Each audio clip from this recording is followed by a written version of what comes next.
महोत्सवाचं आयोजन करण्यात येत आहे आणि आज आपण या निमित्ताने पत्रकार परिषद घेतलेली आहे। एकंदरीत जर बघायला गेलं तर कशा पद्धतीचं तुमचं नियोजन आहे आणि काय काय उपाययोजना केलेल्या आहेत आणि कशा पद्धतीचं एकंदरीत तुमच्या महोत्सवाचं नियोजन आहे, काय सांगा?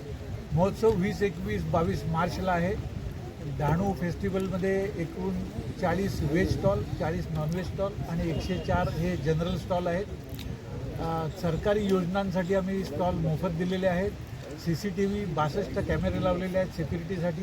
पोलिसांच्या गाईडलाईन्सप्रमाणे पार्किंगची व्यवस्था व्यवस्थित केलेली आहे, त्यामुळे ट्रॅफिकची समस्या येणार नाही। गॅसचा तुटवडा लक्षात घेता आम्ही जिल्हा पुरवठा अधिकारी आणि कलेक्टर मॅडमना लिहिलेलं आहे, ते गॅस उपलब्ध करून देणार आहेत।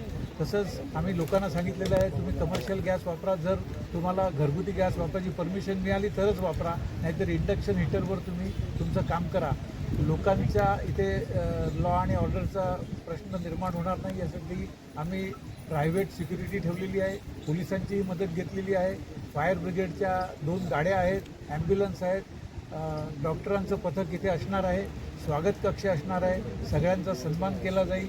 म्हणून माझं आव्हान आहे की सर्व नागरिकांना, पत्रकारांना, व्यापाऱ्यांना, शेतकऱ्यांना, उद्योजकांना की तुम्ही ह्या महोत्सवात मोठ्या संख्येने या आणि उत्सवाचा आनंद लुटा आणि उत्सव यशस्वी करण्यात हातभार लावा। डहाणू महोत्सवाच्या माध्यमातून आज नगराध्यक्ष लोकनियुक्त नियुक्तीपासून पहिलाच जो महोत्सव सुरुवात करता आणि नगर परिषदेच्या माध्यमातून आर्थिक भार कमी करण्यासाठी तुम्ही जे नियोजन केलेलं आहे, काय सांगाल?